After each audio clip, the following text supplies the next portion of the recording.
soy el padre Elías, y a lo largo de mis muchos años de servicio, he sido testigo de la fragilidad del alma humana, de su luz, pero también de su abismo más oscuro. He escuchado secretos en confesionarios, en lechos de muerte, bajo el manto protector de Dios, pero hay otros, los que me han forzado a escuchar en el más inusual y escalofriante de los santuarios, el cementerio. El camposanto no es solo el lugar de reposo de los cuerpos, es el punto de encuentro final entre el arrepentimiento tardío y la eternidad.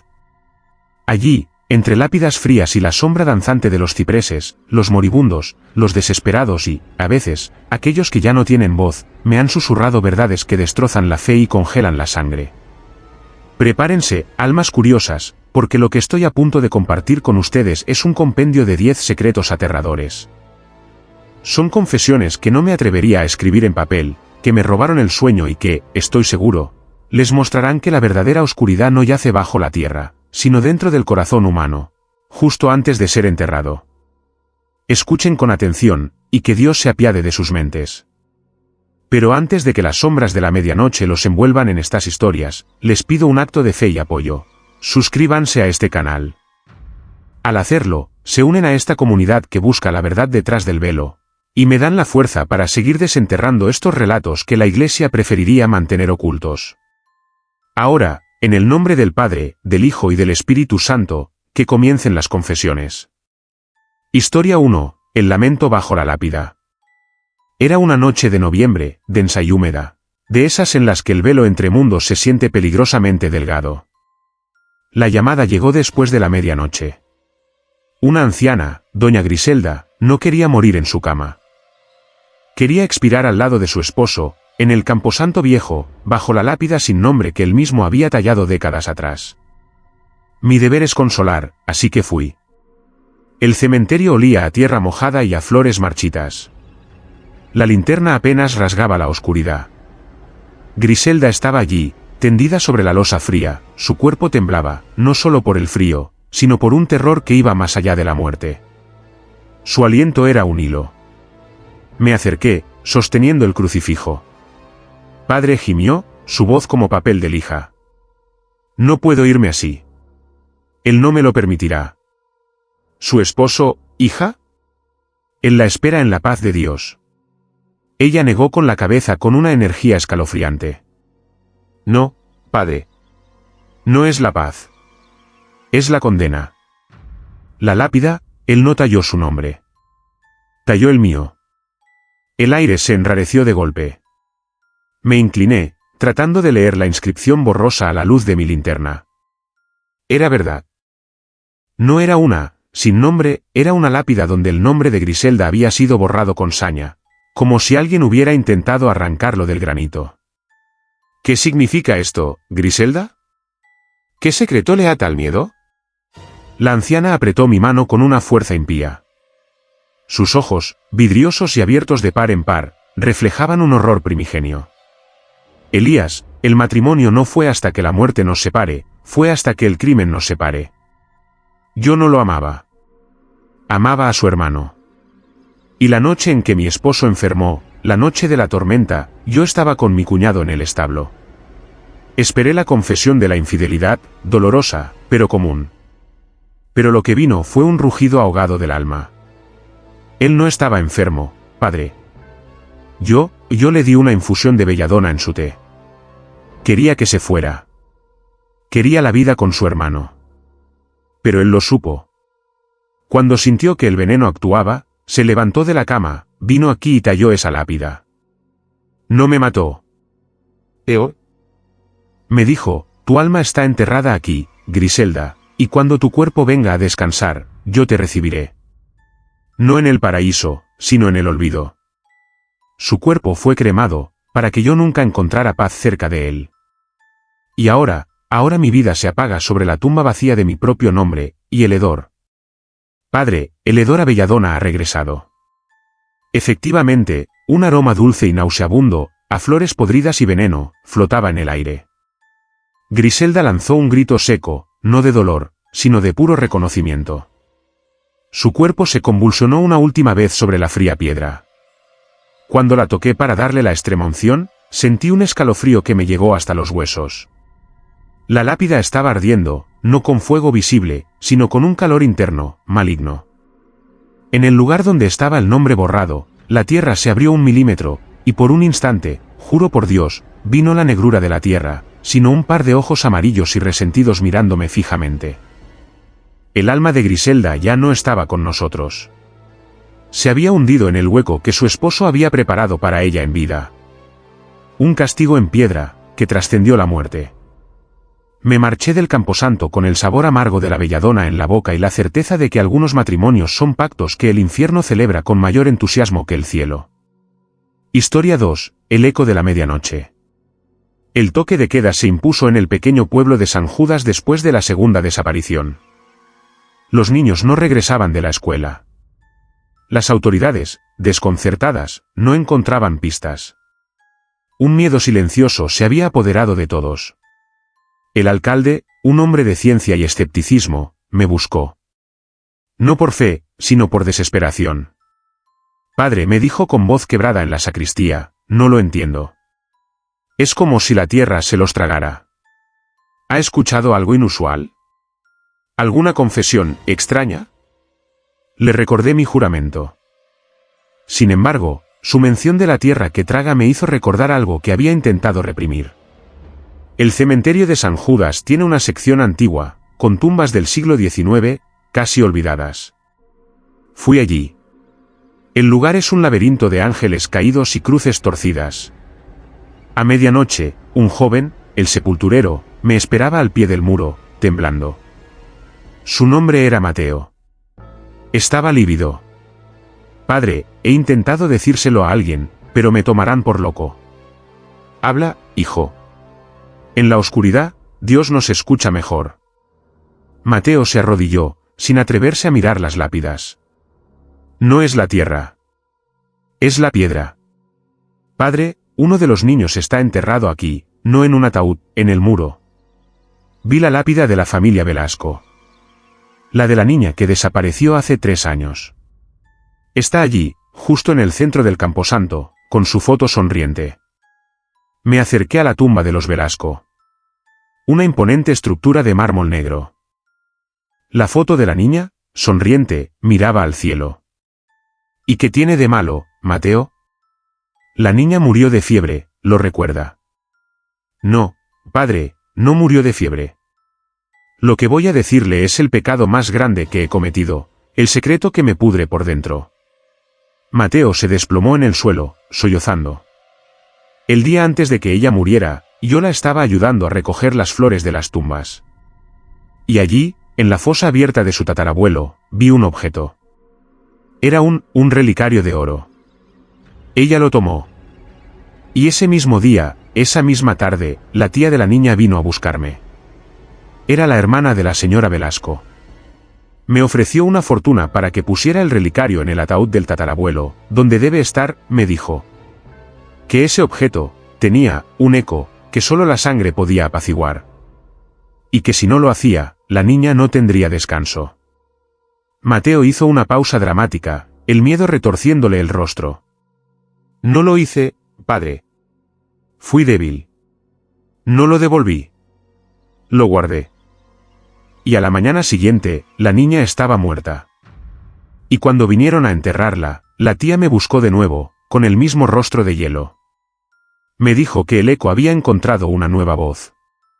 Y que, para que ese eco no atrajera a más niños, su sobrina debía ser sellada en la pared del cementerio, no enterrada. Esos muros, esos nichos. No son para el descanso, padre. Son jaulas para almas con ecos. Me quedé helado.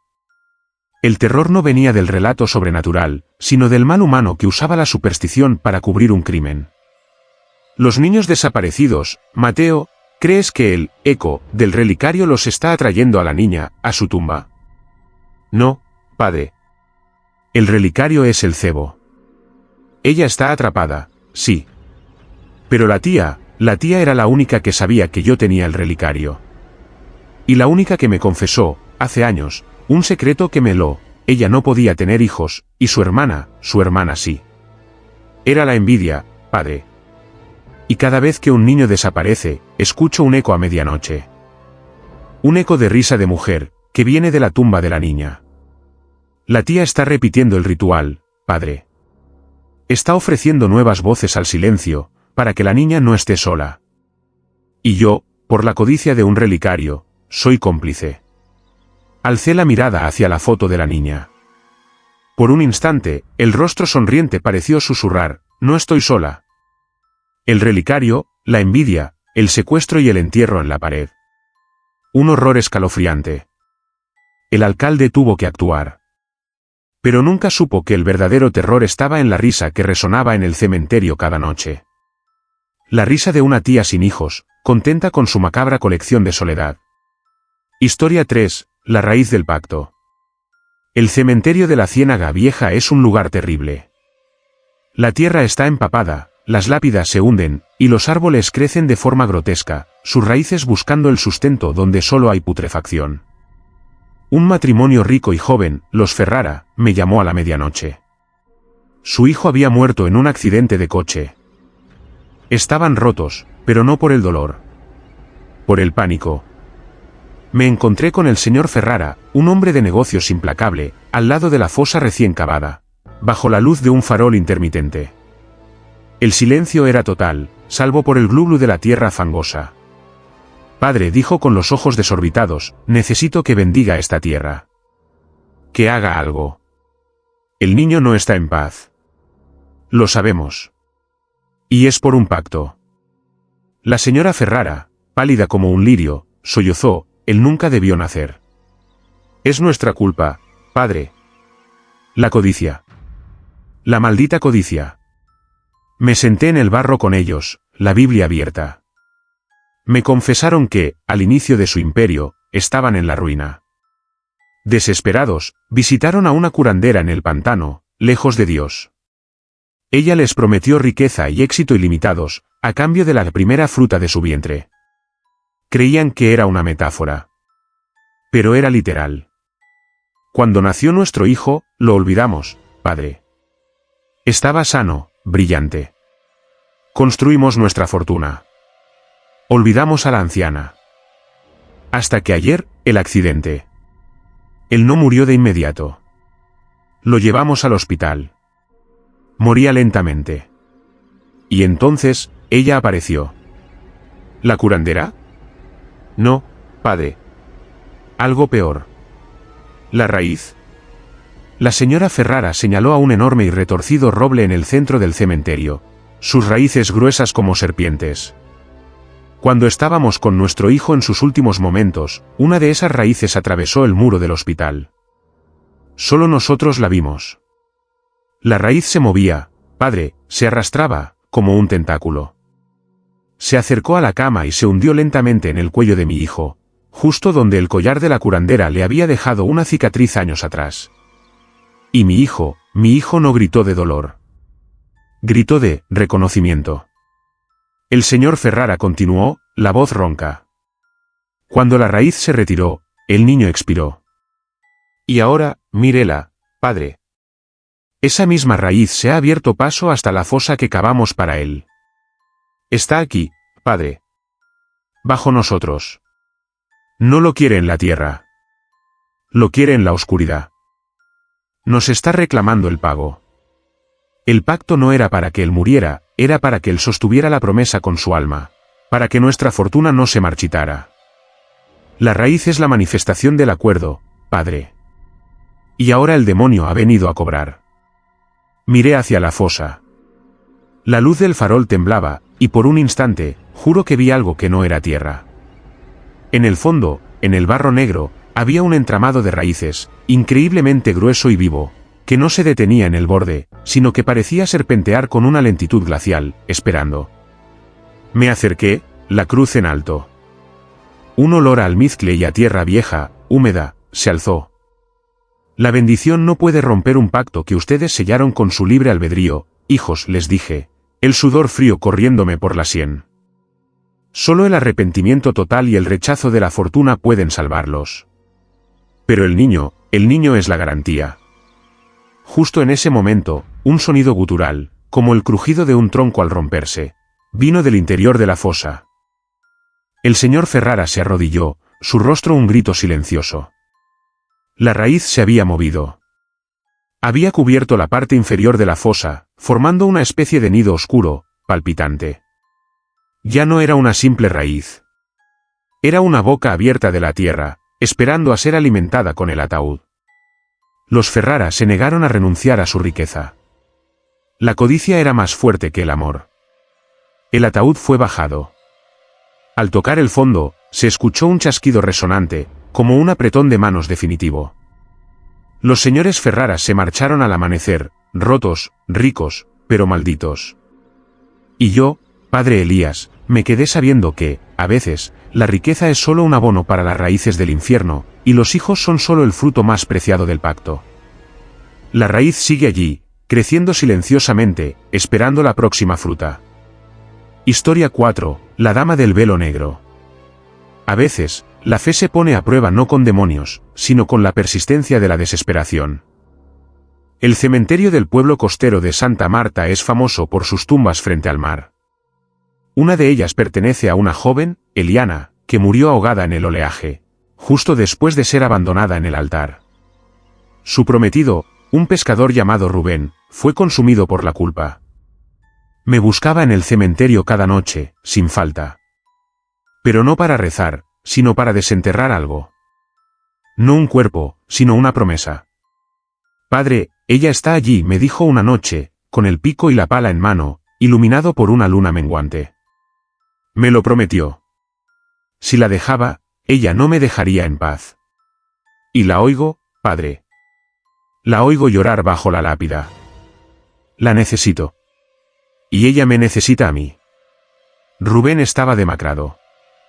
Me confesó que su familia le había obligado a romper el compromiso por razones económicas, y él había sido débil. La noche de la boda frustrada, Eliana se ahogó. Quiero desenterrar su velo, padre, me susurró. Lo enterré con ella. Es la única forma de que su alma entienda que ya no estoy huyendo. Ella me dijo que si tocaba el velo, me perdonaría y dejaría de llorar. Pero si lo hacía, me llevaría con ella. Me opuse, por supuesto. El sacrilegio, la perturbación de los muertos. Pero la desesperación de Rubén era un pozo sin fondo. En ese momento, una figura se materializó junto a la lápida de Eliana. No era una aparición fantasmal, sino una mujer con un velo negro, tan tupido que no se le veía el rostro. Estaba de pie, inmóvil, mirando a Rubén. Padre, tembló Rubén, es ella. La dama del velo negro. Viene por mí. La mujer no se movía, pero un lamento, un sonido ahogado y profundo, surgió de la tierra, debajo de la lápida. Era el llanto de una mujer, pero amplificado, como si la tierra misma llorara. Ella me llama, padre. Rubén, con un grito de locura, comenzó a cavar con furia. Intenté detenerlo. Hijo, detente. Es el mal que juega con tu culpa. Esa mujer no es Eliana. Pero él estaba sordo. Desenterró la tierra húmeda, luego la tapa del ataúd, hecha pedazos por el tiempo. Y allí estaba.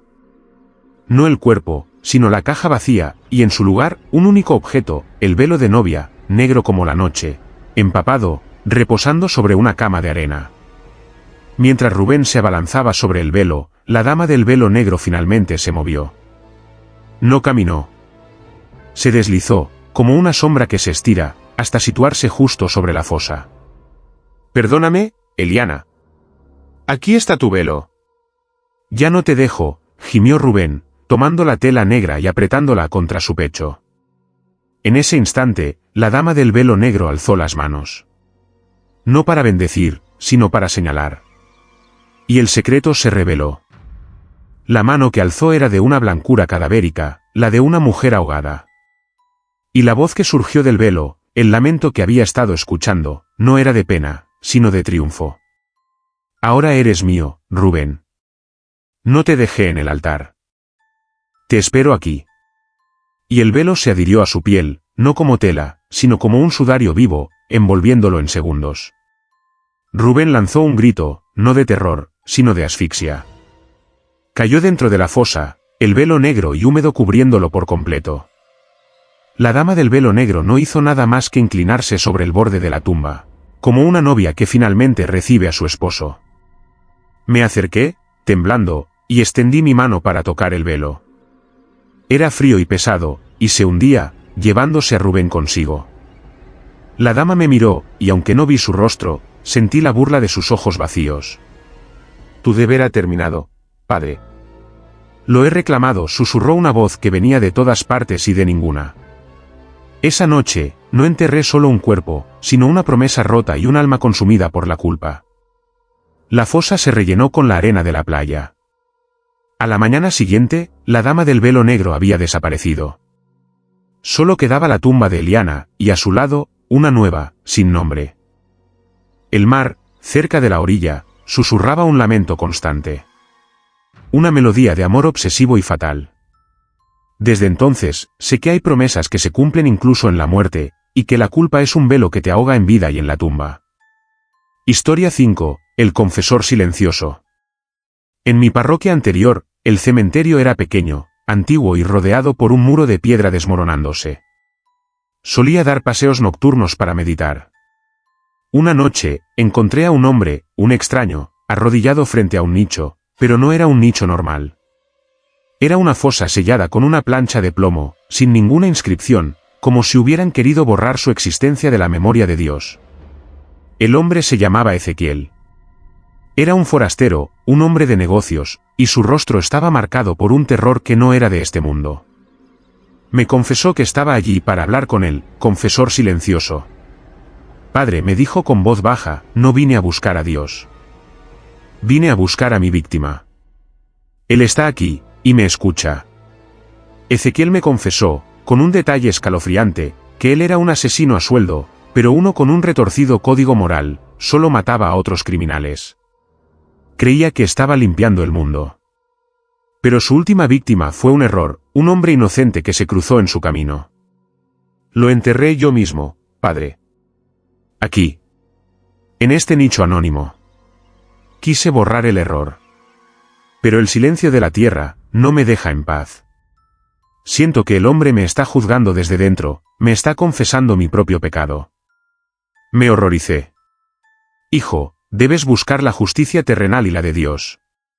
Entrega el cuerpo a la policía. Arrepiéntete.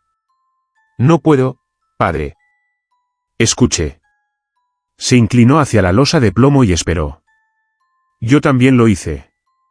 El viento se detuvo. Los grillos callaron. Y luego, un sonido. Un suave pero inconfundible rasguido proveniente del interior de la fosa.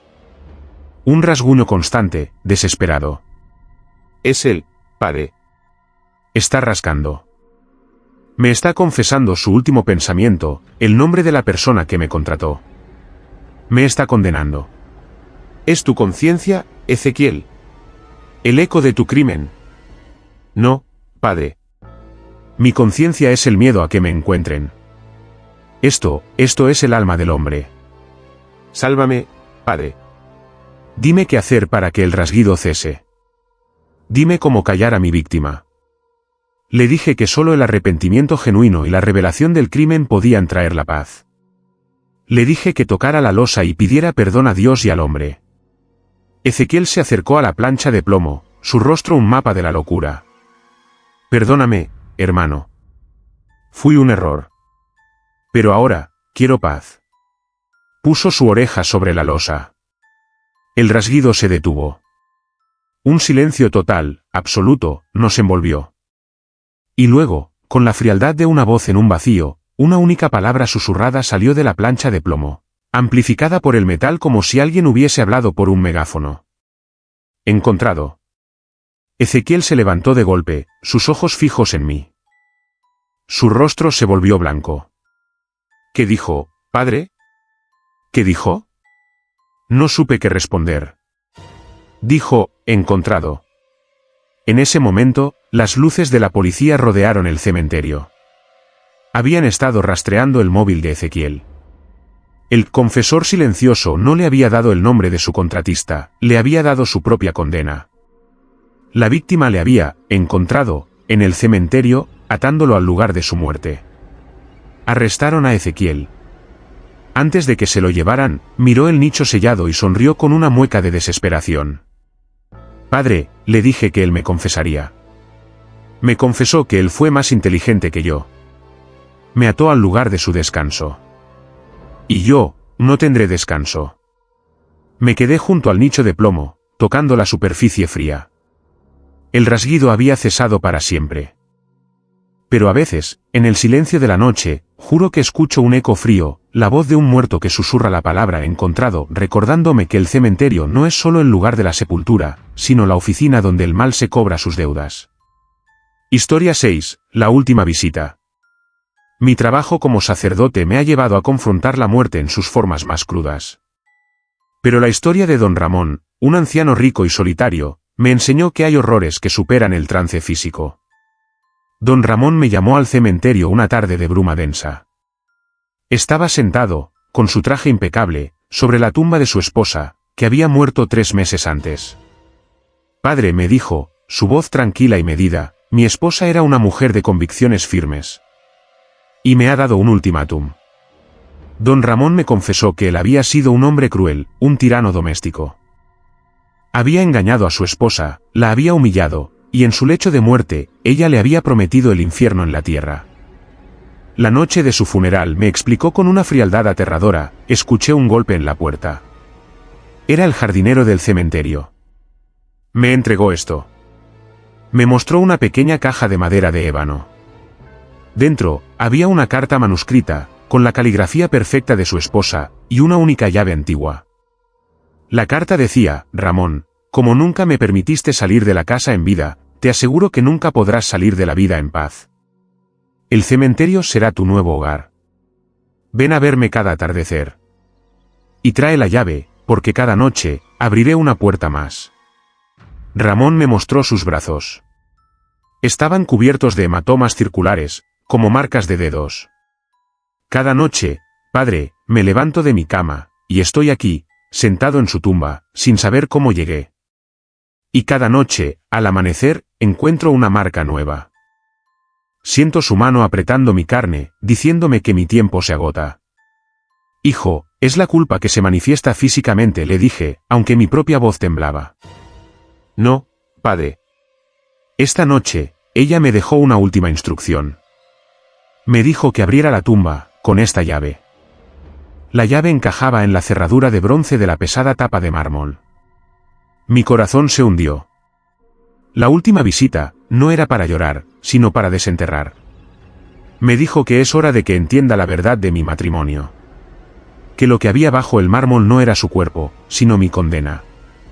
Mientras intentaba convencerlo de llamar a la policía, él insertó la llave y la giró. El clic resonó en el silencio del cementerio. Ramón, con una fuerza que no parecía poseer, levantó la pesada losa. El olor que salió no era el de la putrefacción. Era un aroma dulce, casi a perfume caro, el mismo que usaba su esposa. Pero lo que vimos me hizo gritar. Dentro del nicho no había un ataúd. Solo un cofre de cedro. Y sobre él, no había el esqueleto de su esposa, sino una réplica exacta de su propia figura, tallada en cera, con los ojos de vidrio abiertos de par en par, y una sonrisa macabra. La réplica vestía el traje que él había usado el día de su boda. En las manos, la figura de cera sostenía un espejo pequeño. Mi esposa, ¿qué es esto?, susurró Ramón, acercándose. Es una maldición, Ramón. Un conjuro. Él tomó el espejo de la mano de la figura. Al mirarse, lanzó un grito. Su reflejo no mostraba su rostro anciano y cansado. Mostraba el rostro de un hombre joven, pero con una expresión de horror absoluta, el rostro de un hombre justo antes de morir. Y ese reflejo, mientras lo miraba, comenzó a derretirse lentamente, como si la cera lo estuviera consumiendo. Ramón dejó caer el espejo. Se tocó la cara y luego gritó de nuevo. La piel de sus brazos y manos, justo donde estaban las marcas circulares, comenzó a ampollarse. Las marcas eran ahora quemaduras profundas. Me está derritiendo, padre. Me está consumiendo con mi propia imagen. Me está convirtiendo en la cera de mi propio funeral. En ese momento, el aire se enfrió drásticamente. Una sombra, la silueta de una mujer elegantemente vestida, se proyectó sobre el muro del cementerio. No se movía, solo miraba. Pero la voz de su esposa, resonó con una claridad escalofriante, como si estuviera hablando al oído de Ramón. Ahora, Ramón. Es tu última visita. Y tu estancia será permanente. La tapa del nicho se cerró de golpe con un estruendo ensordecedor. Me quedé solo en el cementerio, aturdido, con el olor a perfume y cera quemada en el aire. A la mañana siguiente, no había rastro de don Ramón, ni de la cera, ni de la llave. La lápida de la señora de Ramón estaba pulcra, la cerradura de bronce sellada. Don Ramón desapareció sin dejar rastro, y se le dio por muerto. Pero yo sé dónde está. Está en la oscuridad, atrapado en su propia imagen derretida, en una tumba que su esposa había preparado para él, mientras ella lo visita cada noche. El terror de la última visita. Historia 7. El secreto de la inhumación acelerada. En los pequeños pueblos, las cosas se hacen deprisa para evitar el juicio de los vecinos. Fui llamado a un cementerio rural a deshora. Un joven, Lucas, había muerto en un accidente de caza. La familia quería el entierro inmediatamente, a pesar de que la ley lo prohibía. Me negué. Mi deber es con la ley y con el rito. Pero el padre del chico me arrastró hasta la fosa abierta. Padre, por favor, tiene que ser ahora. El secreto no aguantará. El anciano, el señor Méndez, temblaba incontrolablemente. Me confesó que su hijo Lucas no había muerto por un disparo accidental. Había sido él. En medio de una discusión en el bosque, el padre le había disparado. No quería su dinero, quería silencio. Lucas había descubierto un secreto oscuro de la familia. ¿Qué secreto, hijo? Lucas iba a revelar que esta familia, mi familia, está construida sobre un fraude, padre. No somos nobles. Somos ladrones de tumbas. Este cementerio es nuestra mina. Desenterramos reliquias antiguas de las tumbas más viejas y las vendemos. La última que sacó mi hijo era demasiado valiosa. Quiso exponerlo. Así que lo maté. El hombre estaba destrozado, pero su terror era aún mayor. Padre, Lucas sabía que yo haría esto. Y antes de morir, me hizo una advertencia. Me dijo, si me entierras en tu campo de juego, papá, no te dejaré solo. Te haré trabajar, para siempre. Mientras hablábamos, una brisa helada sopló. La luz de la linterna del sepulturero parpadeó. Y luego, todos lo escuchamos. Un golpe seco, resonante, vino de dentro del ataúd que ya estaba listo para ser bajado. Es él. Está despierto, gimió el señor Méndez, cayendo de rodillas. Me dijo que me haría trabajar. El sepulturero y yo nos miramos. Un muerto no golpea. ¿O sí? El golpe se repitió, más fuerte, como si una mano estuviera dando palmadas en la madera. No está muerto, padre, tartamudeó el señor Méndez. Mi disparo no fue letal. Estaba en coma. Pero con el secreto, lo maté de nuevo, al traerlo aquí. Me acerqué al ataúd. Sentí un frío antinatural irradiando de la madera. Al poner mi oído, escuché algo que no era un golpe, sino una voz, amortiguada por la madera, pero perfectamente audible. Quiero mi paga, papá. ¿Trabaja? La voz era la de Lucas. No era un fantasma. Era el grito de un hombre sepultado vivo. El terror me paralizó. No podía abrir el ataúd solo, era muy pesado. Y en mi terror, el señor Méndez, consumido por su culpa y el miedo a ser descubierto, actuó. No. Cállate. No me vas a arruinar, gritó. Tomó la pala, y en un acto de locura, comenzó a golpearla con rabia sobre la tapa del ataúd, justo encima de donde había escuchado la voz. Un sonido crujiente, húmedo, de huesos rotos, se escuchó. El sepulturero y yo gritamos al unísono, horrorizados. El señor Méndez había matado a su propio hijo con la pala, para silenciar el secreto que él mismo le había forzado a guardar. El silencio volvió. Pero ya no era un silencio de paz. Era un silencio de crimen consumado. El sepulturero, llorando, bajó el ataúd, ahora roto y manchado, a la fosa. Me fui del cementerio con el sabor del óxido y la sangre en la boca. El señor Méndez fue arrestado al amanecer. Pero la policía nunca supo la verdad completa. Nunca supieron que el padre no había matado a su hijo para que el secreto no saliera, sino para que la voz de su hijo no le pidiera la paga por la eternidad. El secreto de la inhumación acelerada era que la muerte, a veces, es solo la puerta de entrada a la esclavitud. Y la última voluntad del hijo era hacer de su padre un sepulturero de su propia conciencia. Historia 8. La tumba de la mente. El cementerio de la isla perdida era un lugar de exilio. Solo se enterraba allí a los que no tenían familia o a los que habían muerto en circunstancias dudosas. Me llamaron por un moribundo. Un marinero viejo, encontrado en un bote a la deriva, aferrado a un diario. No quería confesarse en el hospital, quería hacerlo en la tumba que le habían asignado en la isla perdida. Padre, mi alma está aquí. No en mi cuerpo, susurró el marinero, su rostro un mapa de venas rotas. Me llevó a su tumba sin nombre, bajo un pino retorcido por el viento salado. Me confesó que no era marinero, sino un psiquiatra de renombre, el doctor Salazar. Había sido contratado por una familia rica para internar a su hija, Clara, que tenía una mente brillante pero atormentada. No estaba loca, padre, me confesó con dificultad. Tenía la habilidad de proyectar sus miedos. Podía hacer que vieras lo que ella imaginaba. Y yo quería esa habilidad. Salazar me reveló que durante años la torturó, drogándola, haciéndole creer que estaba en el infierno. Su objetivo era robar o copiar esa habilidad psíquica. Pero Clara era más fuerte. En sus últimos días, padre, ella supo lo que yo quería. Y me hizo una promesa. Me dijo, doctor, si entierras mi cuerpo aquí, en la isla perdida, yo no tendré paz. Pero tú, yo te enterraré a ti aquí, en tu mente. Y cada día, vivirás el mismo terror que me hiciste vivir, punto. El doctor Salazar me confesó que, tras la muerte de Clara, lo perdió todo.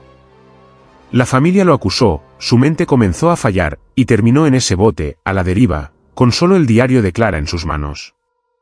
Padre, la tumba que ve, no es para mi cuerpo. Es la tumba que Clara cavó en mi cabeza. Ella me está torturando. Y esta noche, es mi entierro. Mientras me hablaba, abrió el diario. Estaba lleno de dibujos de una sola cosa, la tumba en la que estábamos sentados, con el pino retorcido. Pero los últimos dibujos eran distintos. Mostraban el mismo sitio, pero el doctor Salazar estaba dentro de la fosa, siendo enterrado vivo, con el rostro de Clara mirándolo desde arriba, sonriendo. El doctor Salazar lanzó un grito ahogado. «Está aquí, padre». «La siento». Miré a su alrededor. No había nadie. Pero el viento salado comenzó a susurrar una melodía. No era el sonido del viento, sino una voz infantil, cantando una canción de cuna distorsionada. «Duerme, doctor. En tu pequeña celda». «¿El doctor?» Salazar se levantó, frenético. «Me está cerrando los ojos. Padre, ayúdeme. Me estoy quedando ciego». Sus pupilas se dilataron, sus manos agarraron mi sotana. «La oscuridad, padre. Es la oscuridad que le hice sentir.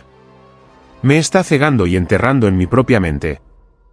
Le recité las oraciones por los moribundos, mientras el psiquiatra, gritando de terror, se derrumbaba al lado de su tumba asignada. Cuando murió, lo miré. Sus ojos estaban abiertos, pero ya no había vida.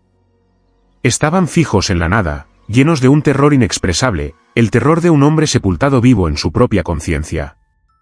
Me quedé allí. El marinero fue enterrado en la tumba sin nombre. Pero yo sé la verdad. La tumba no solo contenía su cuerpo. Contenía el recuerdo de Clara, que finalmente había encontrado la forma de proyectar su miedo en el hombre que la había torturado. La isla perdida no era un lugar geográfico, sino una celda mental. Y desde entonces, cada vez que visito un cementerio, me pregunto, ¿dónde está el cuerpo y dónde está la mente? A veces, la tumba es solo la representación final de la locura que llevamos dentro. El secreto de la tumba de la mente es que el entierro puede ser solo el comienzo de la agonía. Historia 9. El hueso que susurraba. El cementerio de la Abadía Vieja es un lugar de leyendas. Se dice que bajo el altar de la capilla hay un osario con los restos de un centenar de monjes que murieron durante una plaga en el siglo XV. Fui llamado por el prior, un hombre consumido por la paranoia. Padre Elías, hay un monje aquí, no está en paz. Ha estado susurrando por días. Y es por un pecado antiguo. El prior me llevó al osario, una cripta húmeda y fría. El aire estaba pesado con el polvo y el olor a antigüedad. Allí, en un rincón oscuro, un monje joven, Fray Bartolomé, estaba arrodillado, cubierto de tierra. Tenía un hueso de brazo en sus manos, uno que había desenterrado del osario. Padre, he desenterrado la verdad. Este hueso, me está hablando. Me está confesando el crimen que inició la plaga. Fray Bartolomé me confesó, con voz febril, que había estado investigando en los archivos de la abadía. El monje cuyo hueso sostenía era el padre Agustín, el guardián de las reliquias. Bartolomé había descubierto que Agustín había envenenado al abad en un intento de tomar el control de la abadía, y al hacerlo, había contaminado el pozo, iniciando la plaga que mató a todos. Pero eso es historia, Fray Bartolomé. Es un castigo de hace siglos. No, padre. No es el castigo. Es el deseo. Agustín murió con el veneno en su alma, con la sed de poder. Y ahora me está susurrando, termina mi obra. Desentierra el resto de mis huesos y únelos. Y yo te daré el poder de la abadía, el poder que nunca tuve. Mientras Bartolomé me hablaba, el hueso en sus manos pareció vibrar. Y de él, surgió un susurro, no audible, sino mental, que me heló la sangre. Una voz antigua, cargada de rencor y ambición. Úneme. Y serás el prior. Elías no lo será. Intenté arrebatarle el hueso a Bartolomé. Pero él se aferró a él con una fuerza sobrenatural. No, padre. Es mío. Es mi destino. En ese forcejeo, el hueso se rompió por la mitad. El prior, al escuchar el ruido, entró en la cripta. ¿Qué pasa aquí? Bartolomé, suelta ese hueso. Al ver al prior, el monje joven soltó la parte rota del hueso, que cayó al suelo. Y en ese instante, el susurro se convirtió en un grito, no de dolor, sino de furia. Una neblina verde y maloliente se levantó de los huesos rotos. Me has traicionado, niño. Ahora serás mi sirviente. La neblina se dirigió hacia Fray Bartolomé. Pero el monje, con un instinto que no era suyo, se arrojó sobre el prior, empujándolo hacia la niebla. El prior gritó. La niebla lo envolvió por completo. Y cuando se disipó, el prior estaba en el suelo, retorciéndose de dolor. Pero su dolor no era físico. Era un dolor de conciencia. El prior se levantó, con los ojos inyectados en sangre, y miró a Bartolomé con un odio frío. Me has quitado el poder, Bartolomé. Pero yo te haré pagar. Tú serás el que limpie la podredumbre. Serás mi sepulturero. Fray Bartolomé se había salvado de la ambición de Agustín, pero el prior, ahora poseído por el espíritu de control del monje envenenador, había condenado a Bartolomé a servirle en vida, en el mismo lugar donde Agustín había muerto. La plaga no había terminado. Solo se había transformado en un cáncer de la voluntad. Dejé la abadía sintiendo la necesidad de confesar mis propios miedos.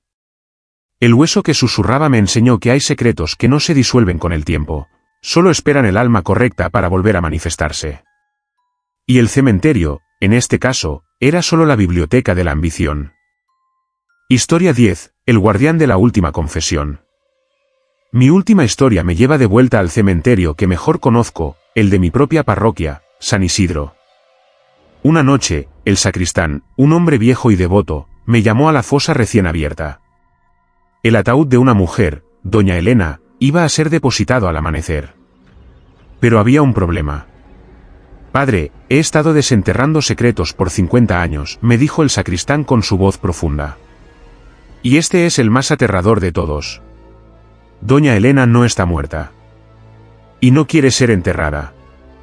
Pero tiene que serlo, para proteger la última confesión. Doña Elena había sido una mujer de gran caridad, pero vivía atormentada.